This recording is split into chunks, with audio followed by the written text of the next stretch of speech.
Welcome to episode 271 of Sports Geek. On this week's episode, I chat all things esports with Manny Anekal.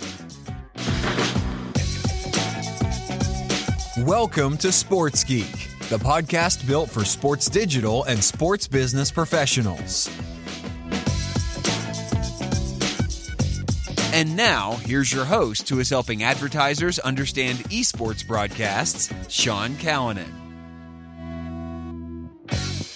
Thanks, DJ Joel. Yes, my name is Sean Callanan, and you can find me on most social media platforms. The best place to go is to go to the website, sportsgeekhq.com. That's where you can find all episodes of the podcast, both this podcast, interview podcast, and the Q&A episodes. And also you can subscribe to our Sports Geek News email newsletter that comes out every Wednesday. So you read what I read, and you read what you click on when I share in the social media space.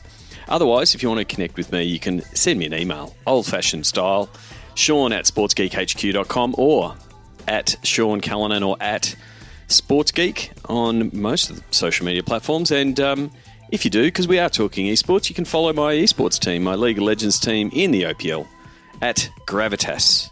And that's how you say it. People sometimes ask, how do you say Gravitas? That's how you say it. And if you don't know the meaning of the word gravitas, please look it up. It means to have weight.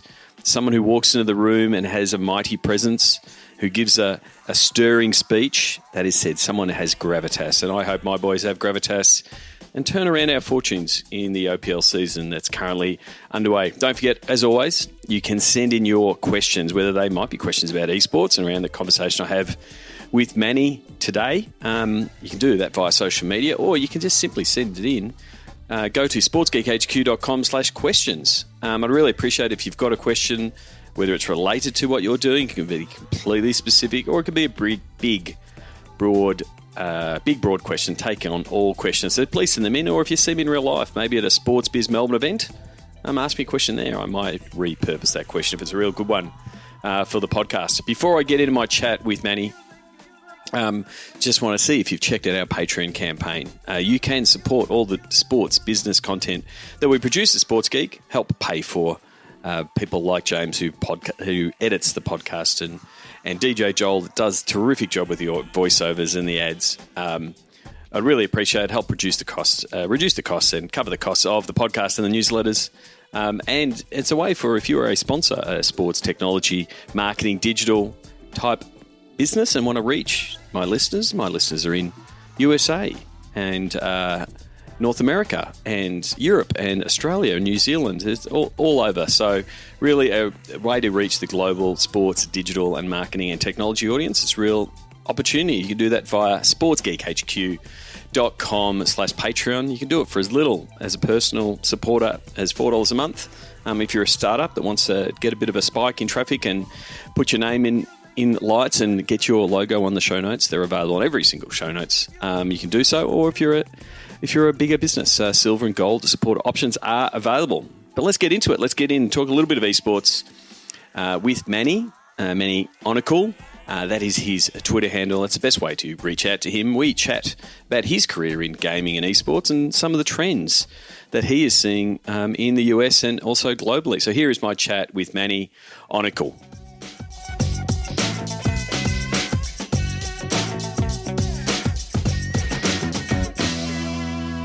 Very happy to catch up here on the podcast. Someone I've been following for a long time on Twitter and has been a resource for me, learning a lot about the world of esports. Manny Anekal, welcome to the podcast.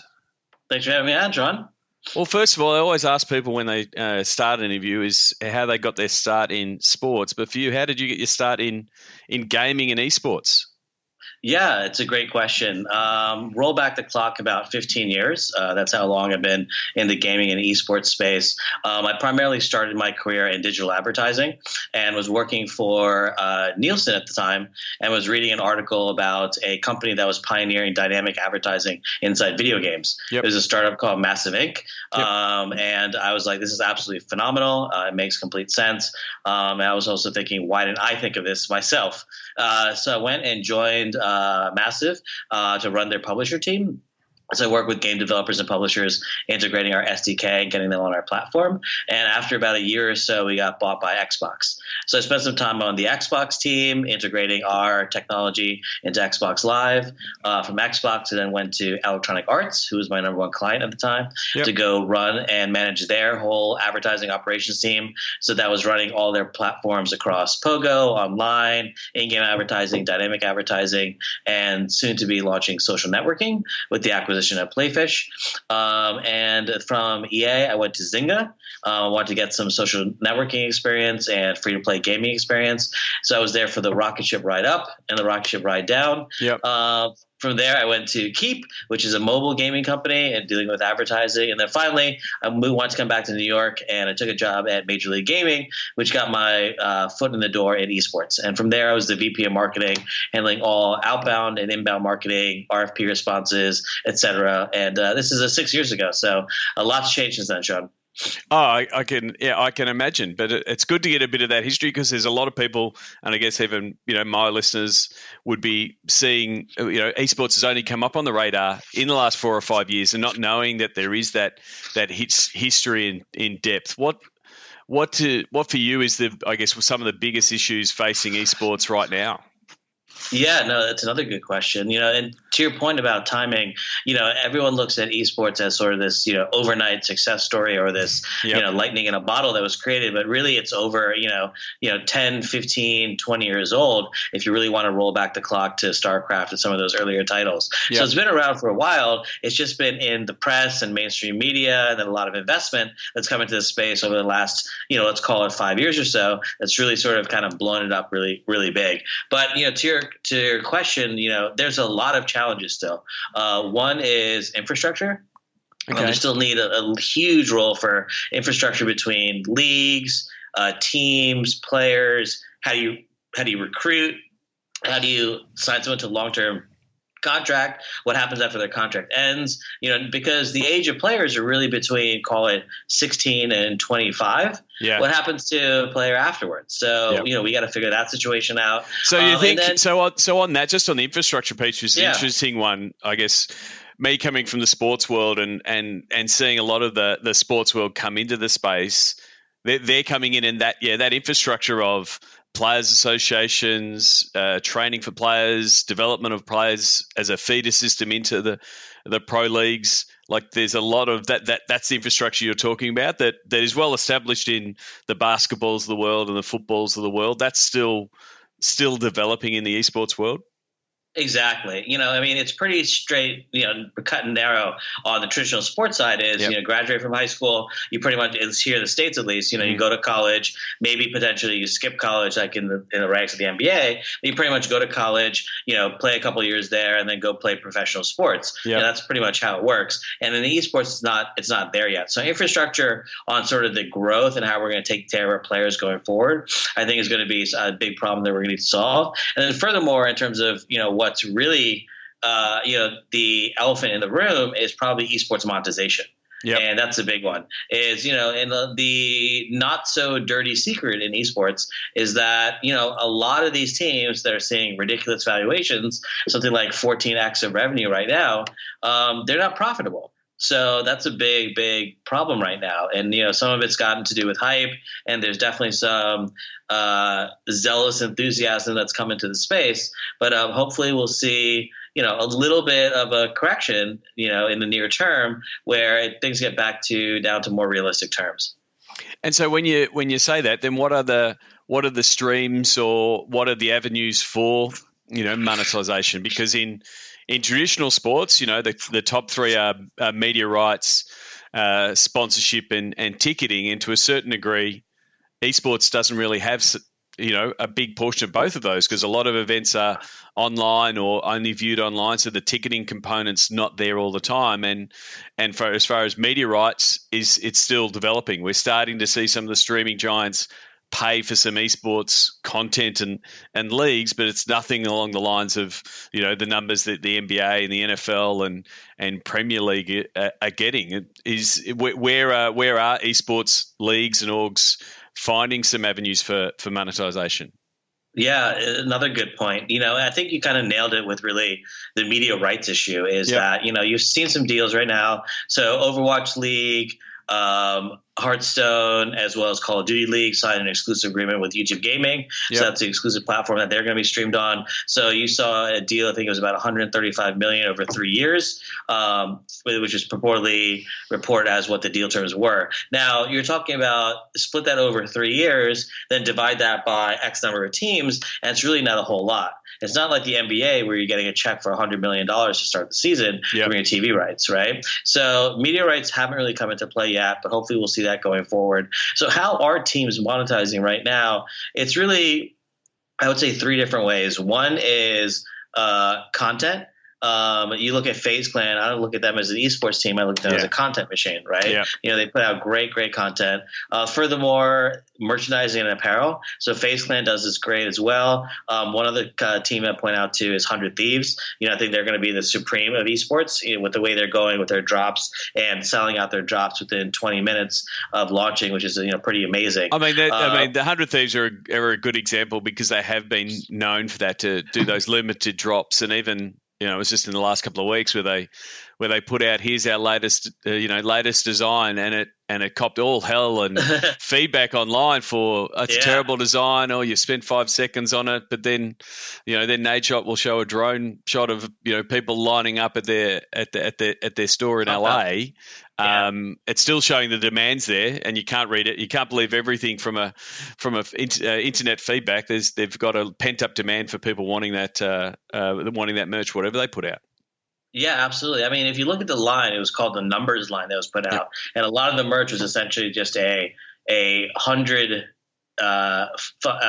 logo. They're representing 100 Thieves, which came on the T-shirts, as well as their beanies and their shorts and other things like that. And it wasn't really, let's call it that, stylistic creatively. But I think they know what they're doing. The team over there is very smart, and that's why you saw it sell out within 25 minutes. That's pretty remarkable.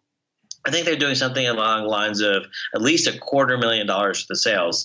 Don't quote me on that, but I've heard John Robinson talk about that, just what they're doing on a Saturday when they're doing these drops, and it seems to be the amount of money that they're making. So that's the way that 100 Thieves is monetizing as well on the apparel side. And then finally, to finish off your question about how teams are monetizing. So we talked about content, we talked about merchandising and apparel, and then finally sponsorships and brand opportunities. You've seen a ton of sponsors come into the space lately, and it's no longer, what is esports? It's basically how do we basically activate and get into the space. So you're seeing, 7-figure deals for jersey sponsorships, let's see, Jersey Mike's recently signed a multi-year deal with Team Liquid, which is sort of unheard of. You haven't seen multi-year deals in esports today. That's the third way that teams are monetizing. So if you look at those three revenue streams, I didn't mention prize pools and I didn't mention ticketing because it's really, really, unless you're part of a franchise league like OWL or CDL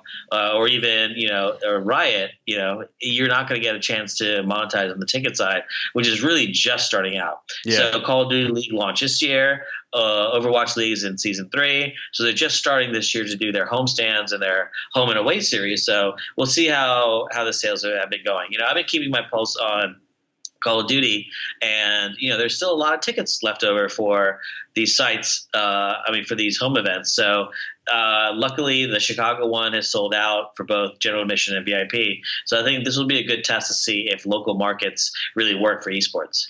But it also is a bit of what esports needs to learn, because selling out an event and the means to, selling out a live event, which is a common problem in sports. We always talking about, the cheeks and the seats, the marketing and getting people to come to event and changing their behavior when they're used to watching it, on Twitch or on YouTube and chatting with their friends to dive into the live experience, because there's a lot of esports fans that most likely haven't been to a live event because there hasn't been a lot of them, globally. Yeah, no, I think that's definitely very fair. And if you look at, there's a really sort of famous chart that's been going around for the last few years. It talks about esports monetization from a fan perspective. Yeah. It's something like 10% of what traditional sports gets. Yeah. So that's, including, ticketing and merchandising and getting access to these events and these fan activations, which is just starting. But on the esports side, it's just beginning to blossom and sort of take off. So I think you're going to still see, ticketing be, and I think these one-off pop-up stores that a lot of these teams are doing, I think that's a really interesting idea. But until media rights really come into play, and the only one who's probably really cleaning up on media rights is Riot. Yep. And I mean, their deal with Bilibili is something significant in China, and they have their deals across the world. But until you see media rights taking off, I think it's going to be challenging to sort of get into the black in the next couple of years. So from a media rights point of view, what we've found sort of talking to agencies that, like you said, they're excited by the audience that esports is talking to and the people that they're talking to, the people that they're watching and engaged with, because it's a hard audience to reach. How has it been trying to explain to the traditional advertisers and brands that want to get into the space about streaming, like so they can compare it to other media that they're buying? How's that been? How has that evolved? You said you were early working with Nielsen. What work's been done there? Because we always hear of the hype numbers of how many people are watching, and that draws people in, and everyone's a hype man for esports when you're in esports. But how do we start to normalize that conversation to actually have valid numbers, because that's going to start bringing in the media money and bring in more interest into the space? Yeah, absolutely. And to your point on Nielsen, I'd point out to what they did last year, which is moving towards a metric called AMA, which is average minute audience. And the AMA is most closely related to TV. Okay.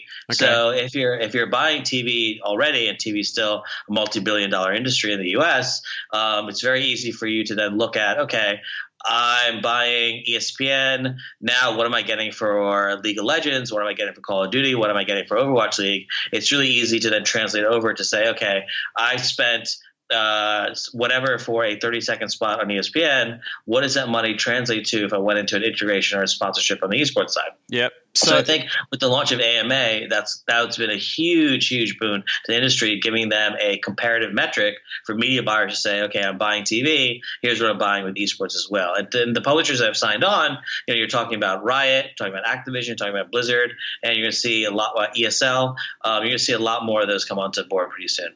So the people who are listening that don't understand maybe the problem that we're discussing and the problem that potentially AMA average solves, like what? Because we have the same problem in digital where YouTube, Facebook all report views differently, right? And that's where the problem, I guess, started from by someone saying, and I think it was, I'm not picking on one case, but it has been, more people watch the Fortnite World Cup than the Super Bowl. When we hear those kind of statements, what are the numbers they're pulling from to say that? And then how does AMA debunk that number is probably the best way to put it. Yeah, great question. So to your point is that, for the last several years, until AMA started coming out as this default metric, people were reporting views on Facebook and YouTube or Twitch, whatever it may be. People were reporting unique users. People were reporting peak viewers. So, a lot of that's great for vanity metrics. But really, AMA is the best one to really correlate for two reasons. One is, what's your actual audience size on a per minute basis? So it'll give you what your average the audience is versus, okay, peak, you might peak at 1 million, but if you're only averaging 500,000, you're not really getting that reach for the brands and the advertisers you're speaking with. So I think that's one area to sort of solve that problem is everyone was using different metrics for views, and unique users and peak users. So at least let's standardize that across AMA. And then the second point is, now that you can compare it to TV, it's okay, you can see what kind of ROI you're getting versus your TV spend. So I think in terms of the problem, you nailed it, which is that, everyone was reporting different metrics, and which is that, okay, League of Legends beats the Super Bowl. You hear that, that headline still, or Fortnite. And that's because they're confusing views with what Nielsen reports on TV, which is AMA. So now, we're starting to see that. And Nielsen just announced a couple of days ago that they're going to be working with Riot for coming up with a live plus 24 number. Okay. Excuse me. So that'll be Like on your VOD live reviews viewership. and those kind of Exactly. thing. Yep. Exactly. So that'll take into VOD as well. So that should help YouTube out a lot in terms of that measurement access. So you're going to start seeing, I think, Live plus 24, because that's the ultimately the pure one-to-one, apples-to-apples comparison you can have with TV. Yeah, and I think it was in the instance of that World Cup example where, they were saying, here's the top out number, but when they did the AMA analysis of it, effectively it said, and again, I haven't got the data in front of me, it was effectively the same as like a San Francisco Giants baseball game on TV. Like that was the comparative AMA, the audience that they had, which again started to give advertisers some better understanding of what it is. It's not they're not the Super Bowl, which is still the pinnacle of all things viewing, but it gives them an idea of, well, if we're going to run our advertising, we're going to sponsor this broadcast, we know what we're going to get. Yeah, for sure. And then I think another point you mentioned is, how are you going to compare it to, in the traditional sports side is that measurement has been there. You're talking about, decades of experience between different measurement companies to even mention, like, for example, jersey patches. What's that worth on like soccer and football teams? So that's been around for a while. So I think you're going to start seeing a lot more of traditional sports measurement come into the esports space, and that's going to validate it further. And do you think that's a challenge for, I guess, the esports and gaming industry as they're moving into what is more of a traditional, media sponsorship space, because it's not, all inside the gaming bubble to a certain degree?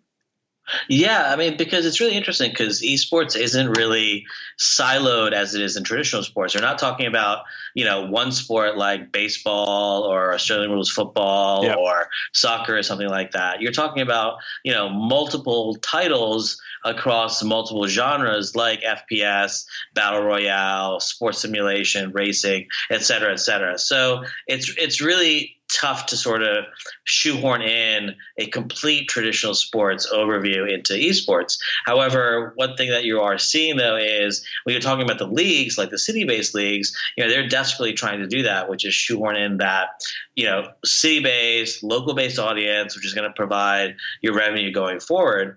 But I think esports and traditional sports, as much as people like to compare both of them, esports is just vastly different. I mean, even further to your point is that it lives primarily on the digital realm.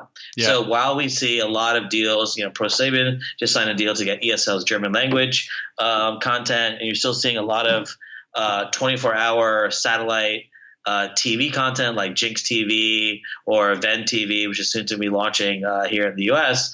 You're seeing a lot of different content come into play that's different than what you're truly seeing on the TV side. So that's another way that esports is different than traditional sports as well. I think you also make a good point of, there is a common grouping together of everything. People say, yes, we want to invest in esports, and because they hear of the broader piece, but they don't understand the nuances of different titles with different publishers, with different schedules, with different tournament formats. Like that's the other, I guess, learning curve for traditional brands going to get wanting to get into the space, because different titles will have different demographic and different fan bases.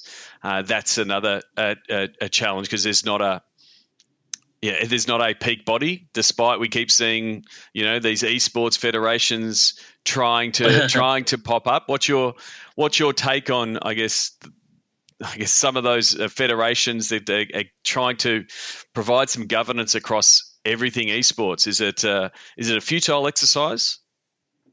I think when I look at or see the news around federations, it does make me laugh a little bit, just because they haven't really accomplished anything to date. You're seeing a lot of federations pop up. They've been around for a while. Counter-Strike, I think, had 2 different federations. You saw the European Union launch their federation. Denmark just launched one a couple of days ago. So, I still look to execution as to what they're providing the space to see what value they're providing. But what I would say is, because, again, esports and traditional sports are so different, where the might and the power of esports resides with the publisher and their IP and what they control over it. I really think that if you're going to change anything, it's going to have to come from the publisher side. Because if you're a federation, what are you going to necessarily do that's gonna that's gonna provide value or be accretive to what the publishers have in terms of their control already. So, I think potentially, players unions, is that something that's going to come up? I think that's potentially going to be an option as well, because you don't have that in the space. But I think federations to date haven't really accomplished much in terms of what they're set out to do.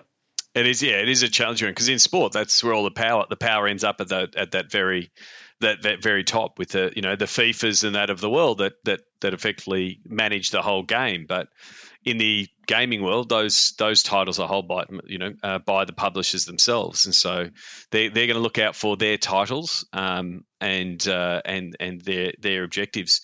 What do you think? We've seen a few different models from a league's point of view. You talked about Overwatch, Call of Duty, sort of going into that franchising model. How do you think leagues are evolving and finding their space to both drive the sport forward, but then also to support those teams? Like you said before, there's a little bit of hope that those media rights come in and start funding the teams like a sports model. But is there other ways and other things that the publishers and the runners of the leagues can help grow the ecosystem?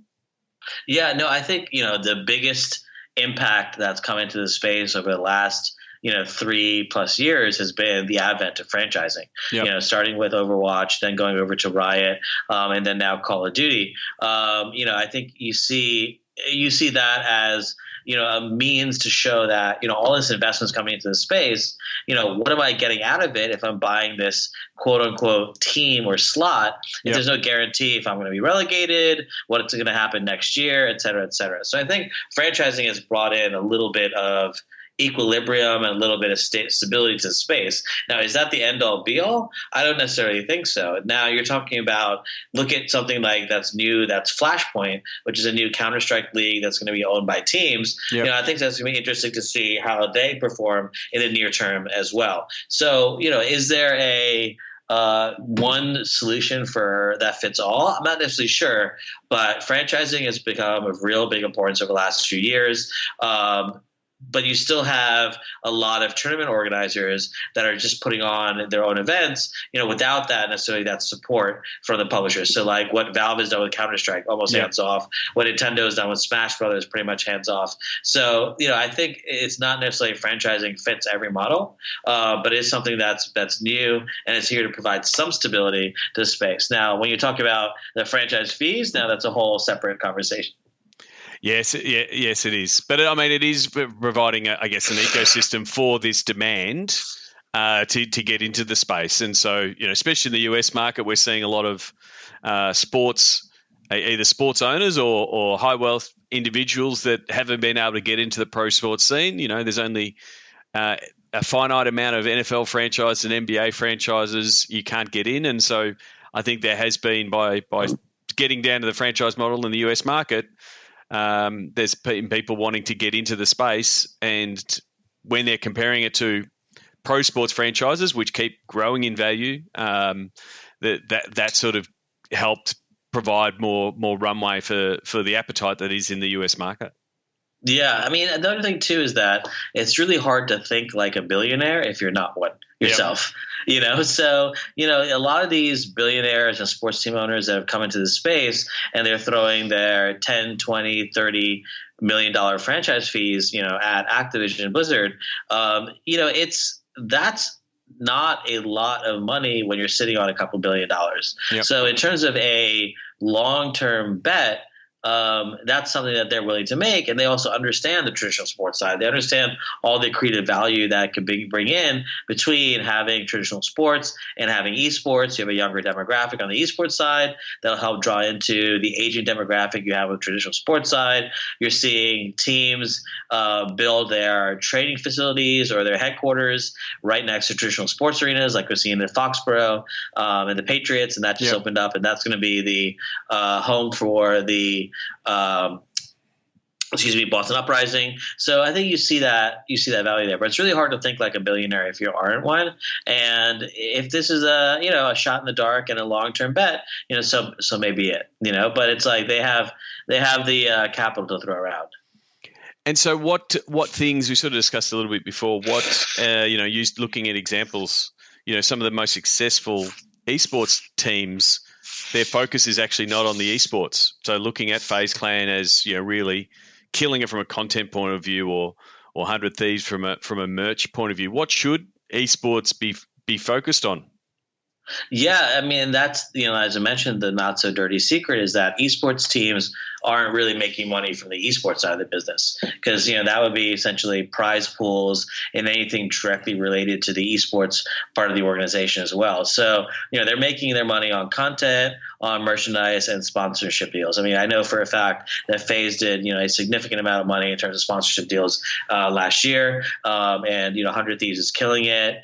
TSM, Cloud9, Team Liquid, I mean, they're all doing very well in terms of the sponsorship space, but they're still not making profit because their expenses are so high in terms of their esports teams. I mean, if you have a League of Legends team, you're talking a significant payroll salary that you need to keep just to be in the, in the top split. As you know from Gravitas as well, it's very expensive. Yeah, well, I mean, that's one of the things that I guess coming into the scene and trying to understand the space and the costs involved, that I guess the hype got ahead of the and sort of drove up the costs without the revenue starting to match it. Do you think there is a little bit of a correction, and we've sort of seen that a little bit in this market, where costs are more tied to revenue, and we start seeing all of those things, a little bit of a correction to a certain degree, but sort of focus on, well, there's two ways to not lose money. That is not spend as much money and raise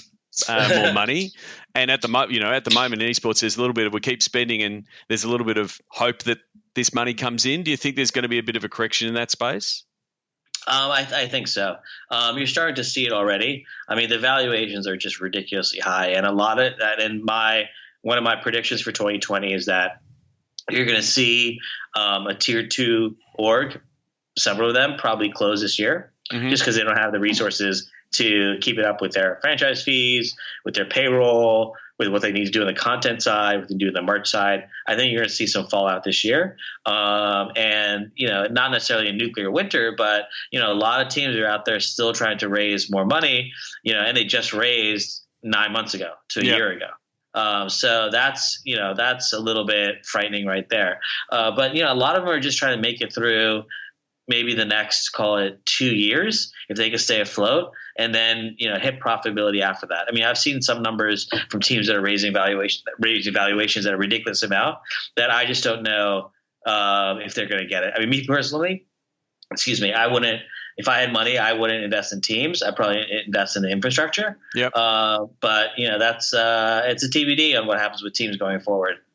But it is also a case of, and again, back to that conversation around audiences and sponsors getting in. It does seem to be at that tipping point, and there's better data coming through to justify it. And we're seeing good case studies of sponsors getting in and getting results, not just, hey, we're putting our logo in this space, that will start starting to turn the corner around how do we do an appropriate partnership with a league and activate on their broadcast and activate with the team and activate an event. I think a lot of those are still, a lot of brands are starting to tick those boxes, and then there will be people that follow in. So we've got a few leaders in the space that are starting to do it, that are non-endemic, so not the technology brands that are starting to come in, realizing it's an attractive audience. And I think as more brands start coming in, realizing it's a valid option, and being able to book advertising on an esports broadcast and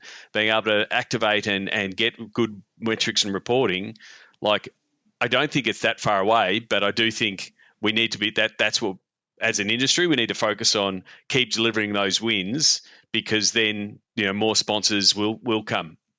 Yeah, no, I think that's another great point. And, the canary in the coal mine for advertising and brands is renewals. Yep. And if you see what Riot has done in terms of their partnerships across, LCS, LPL, LEC, Oceania, they're having a huge, Sorry. That's all right. They're having a huge amount of success in terms of getting their brands to come back and sponsor them again. I mean, I think Pringles came back. DHL just signed with ESL for 2 more years. So you're seeing, BMW, Mercedes-Benz, all the auto brands that are coming in, alcohol brands like Bud Light, a significant amount in the space. So, you're starting to see a lot of those non-endemic brands come over into the space. And as I mentioned earlier, esports isn't so much, hey, what is it nowadays, the conversation? Yep. It's, okay, how can we really activate? What can we do? How can we take advantage of this opportunity? So you're starting to see those conversations switch already. But you definitely need people who can talk that talk and sell that product to those brands to understand, hey, this is what we need to do to sustain our league, and then work on what that model looks like. As it is in traditional sports, the league is generating this amount of money. Then some of that money goes down to the teams to sustain those teams, to sustain those wages, to cover those operating costs, to give them the breathing room. Because, like you said before, an NBA team gets a fee at the start of the season because that comes from the media rights and the sponsorship that's driven from the revenue sharing deal that the NBA has. I think as those models start developing and the pipeline starts at the league, then the teams will have that bandwidth and budget to support their players and build out that infrastructure piece. Yeah, no, I think that's a very, very fair point, is that teams are able to speak the media buying language, are able to translate what their capabilities are across content, merch, even their esports tournaments and their jerseys. I think are going to really excel going forward. And you're starting to see some of those teams sort of surge up ahead. Like we talked about FaZe, talked about 100 Thieves, but even you're talking about a new brand like Chicago Huntsman, they've got a great brand in what used to be Optic Gaming before. Yep. So brands are able to take advantage of their entire user base, the ones that are going to excel going forward. So you sort of mentioned it before, but if you did hit the lottery and somehow a couple of $1 million landed in your bank account, where would you be placing that bet in the esports gaming space?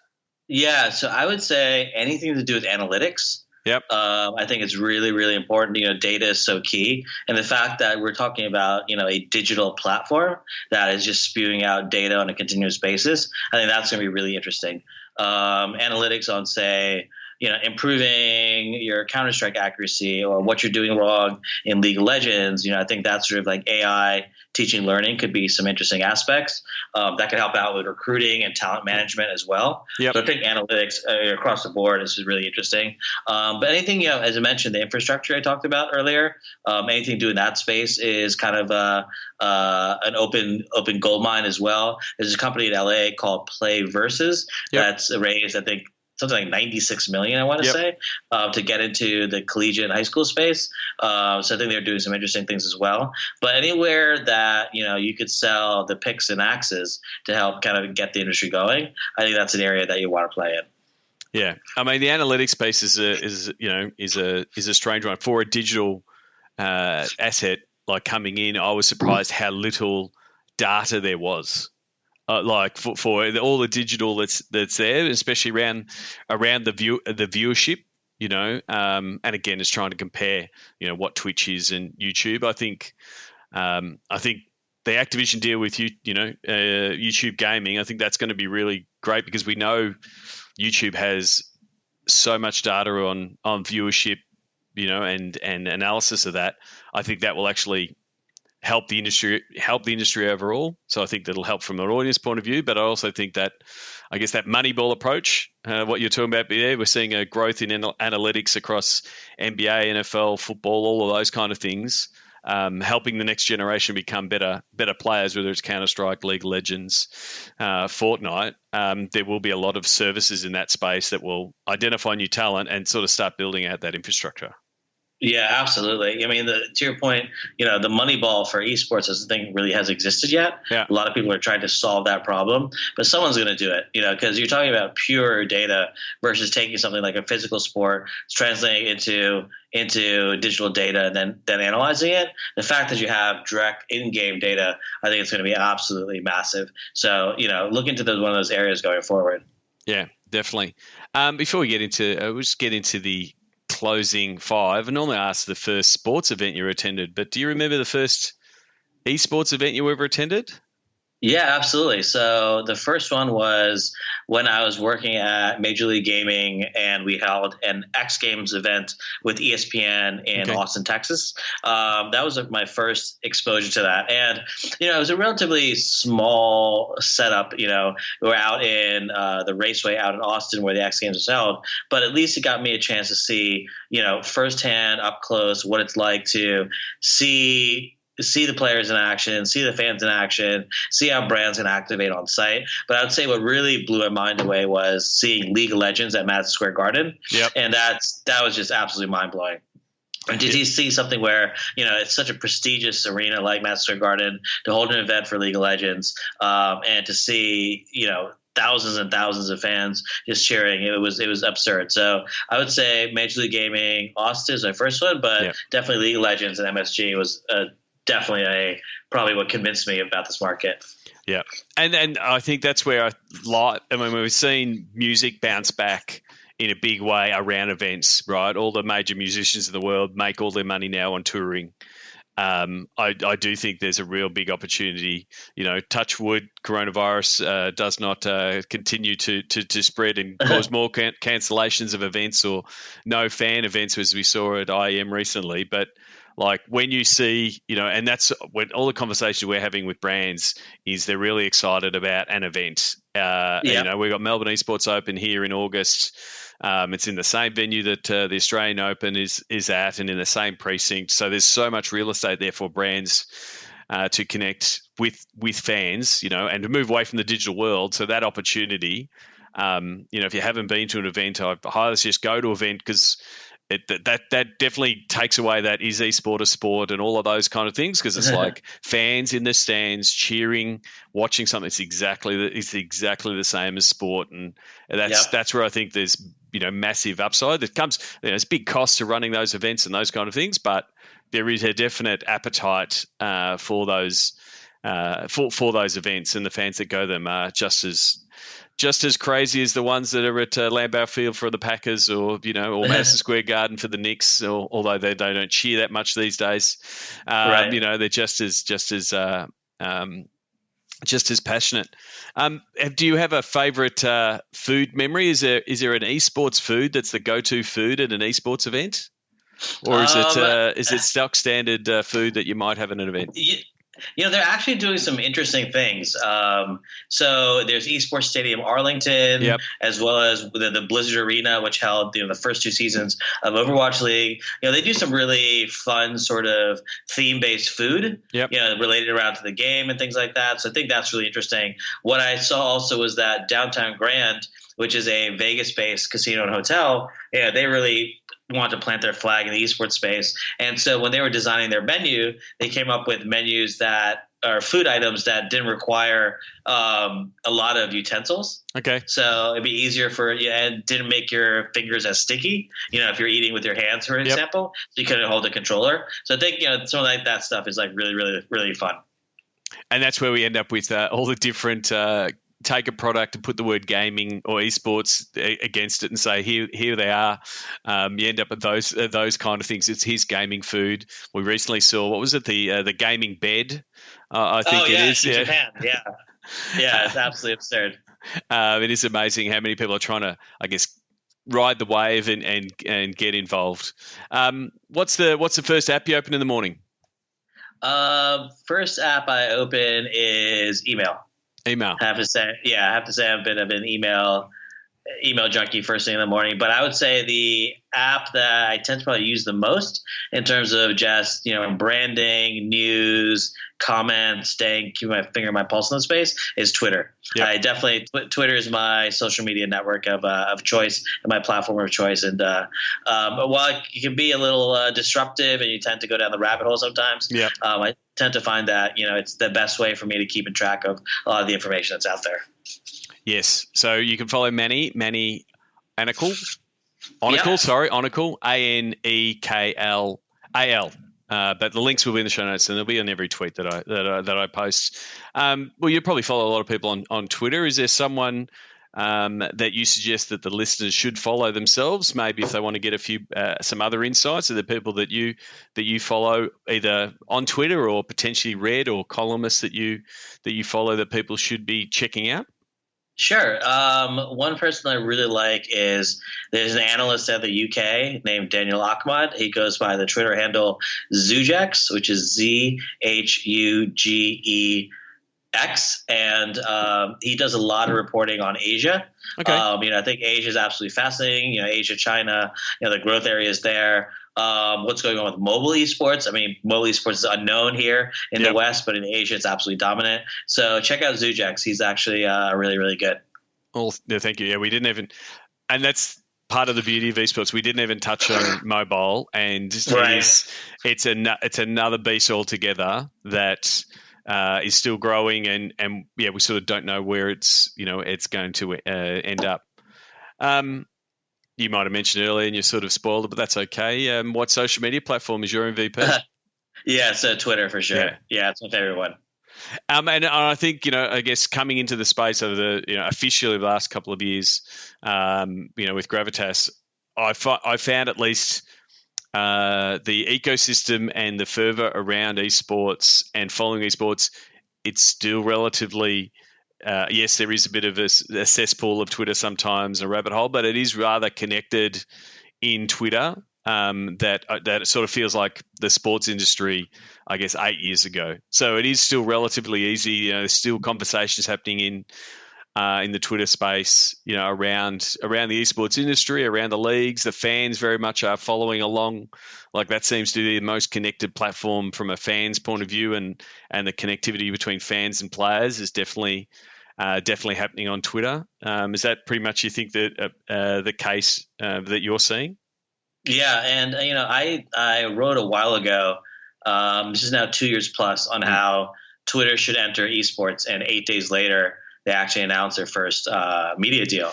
Yep. And you look at what Twitter represents is that your follower account is pretty much a gamer score. Yeah, that's the way I look at it. Yeah, and it's really, really prevalent in terms of how people spread their content around.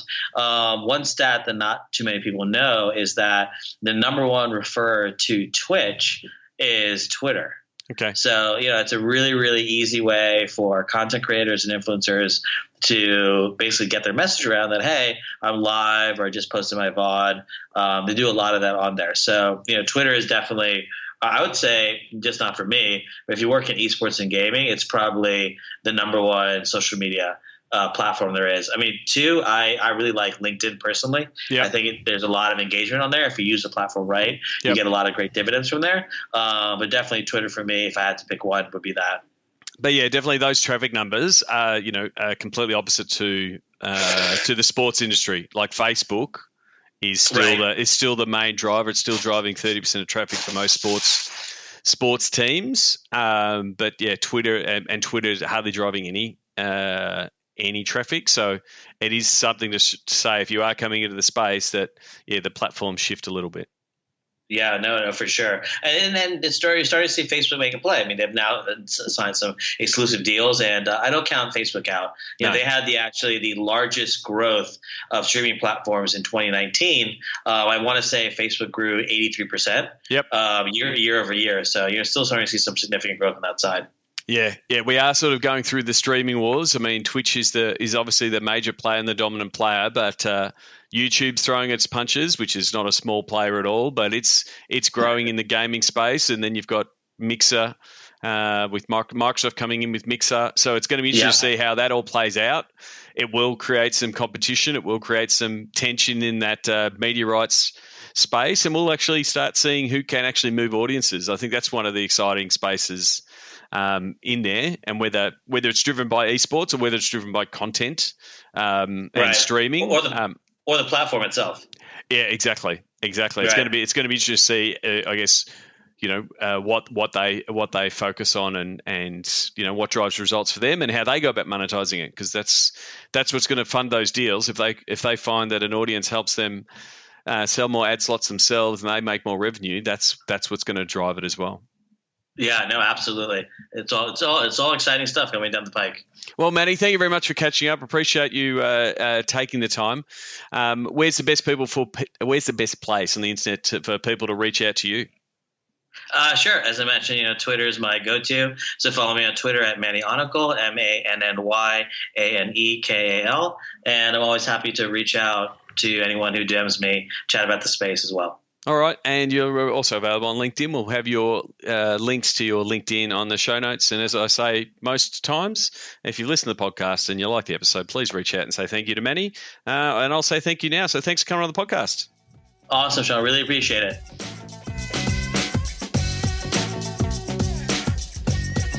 We love your support on our Patreon campaign. Go to sportsgeekhq.com/Patreon. Thanks again to Manny. You can connect with him on LinkedIn. The links will be in the show notes. sportsgeekhq.com/271. If you go to SportsGeek, it will be at the very top of the page.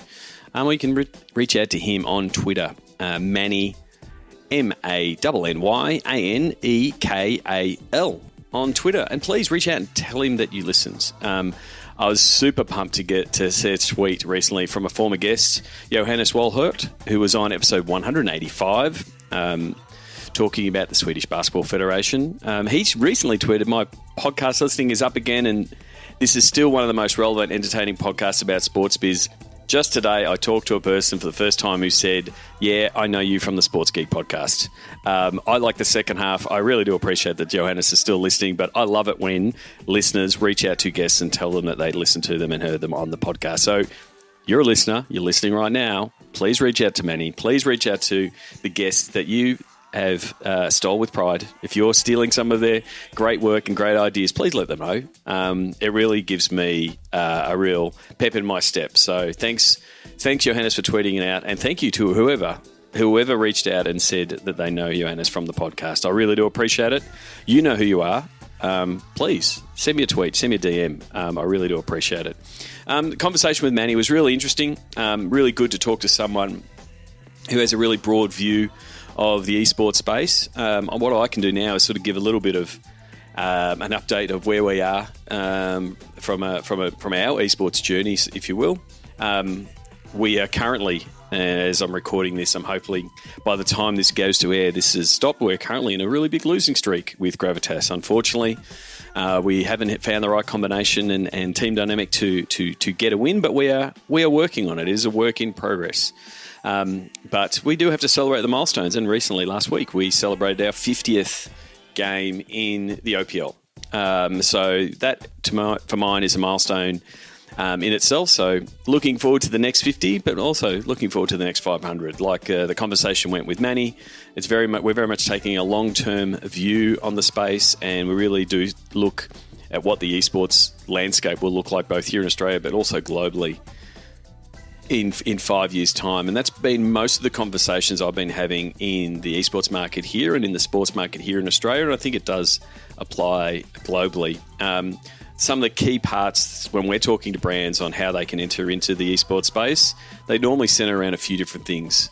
One of the things that we did discuss there with Manny is events. What do events look like in the esports space? We're very lucky here in Melbourne to have the Melbourne Esports Open. It's entering its third year. It's going to be combined with IEM, so some really big Counter-Strike teams are going to come along.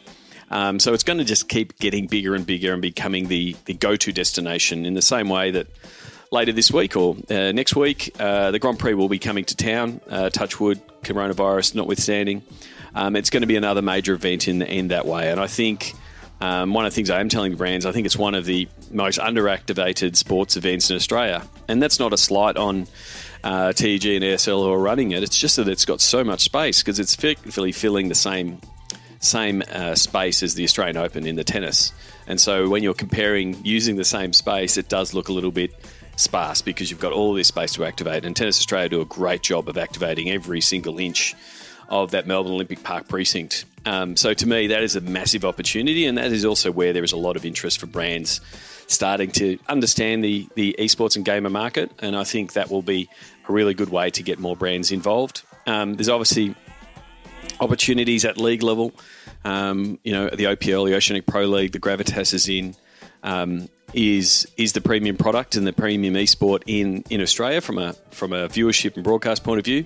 There's still a lot of work to do in that space in helping brands get integrated into that league, and then obviously got a bias that there's opportunities from a team point of view, but it's about getting that model right. Where does the sponsorship money go from a league level? How does that flow down to teams? How do teams play? And part of that, what we've been doing is building a lot of relationships with agencies and brands to help them understand how to connect these sports, and then what are the opportunities there. And I think the other one that will also move things along and move the needle a little bit is the opening of Fortress Melbourne, a rather large esports and gaming bar that's opening up here in Melbourne, at Emporium Melbourne, in the shopping centre there. And so that's going to open later this week on Friday the 13th. So looking forward to seeing how both the gaming and esports community embrace that, but also how it starts becoming a bit more mainstream to go play some games, watch some games, those kind of things. I'm looking forward to hosting a future Sports Business Melbourne event there. So if you want to have a chat about esports, how potentially your team can leverage and enter the gaming and esports space, doesn't necessarily mean you have to open a team. There's plenty of other ways you can start connecting with that audience that is very engaged with the world of gaming. So that's pretty much it. That's a bit of an update on where things are at from an esports point of view and what we're doing. As I sort of said on a Q&A episode, more of my time this year is on Sports Geek initiatives. But yeah, still very bullish on all things esports and what we plan to do with Gravitas as we get more brands and sponsors on board. But if you want to have a chat, if you want to discuss how we can help you in that space, whether it is helping you on the esports side and gaming and entering that market, or the stock standard stuff, the stuff we love doing, which is working on digital, understanding your audience, how do we better commercialize it, how do we get our sponsors involved? That's the stuff that I've been really working a lot on with a few different clients so far this year. I want to keep working on that. You can book in. Let's have a chat. Go to sportsgeekhq.com/phone call. And yeah, let's have a chat about how I can help you. And before I go, please, I'm going to put out another call out. Send in those questions. I've got to do another batch of Q&A episodes, and I need more questions. Go to sportsgeekhq.com/questions. Send them in. Really do appreciate it. And if you are enjoying, if you've got this far, if you got to the end of the podcast, you haven't been fast forwarded to the very end, please sign up for Patreon. Go to sportsgeekhq.com/Patreon. I'd really appreciate your support. I appreciate everyone who has supported so far, both from a personal level and from a company level. It really does mean a lot to me. Until next episode, my name is Sean Callanan, and you've been listening to Sports Geek. Join Sports Geek Nation access to exclusive Slack and Facebook groups with regular Q&A sessions with Sean Callanan. Go to sportsgeeknation.com to join. Got a question for Sean? Send it in for our Sports Geek Q&A series. Go to sportsgeekhq.com/questions. Go to sportsgeekhq.com for more sports digital marketing resources. Just a quick little bonus tidbit. I recorded the intros and outros for this episode before Gravitas played this weekend, and I'm pleased to announce the Gravitas boys had a massive upset, defeating the number 2 team in Legacy. I'm super pumped. I hope you can tell by my voice, and I just wanted to share the sounds of the game. The last 30 seconds of the win. Really pleased to see all the hard work the boys are putting in behind the scenes to get the win. So please indulge me. Here are the Gravitas boys taking down the Nexus. Premier gets the first kill. They're looking to try and find another. Raze is gone. That could be it for Gravitas. 40 minutes in, from start to finish, they have commanded this game.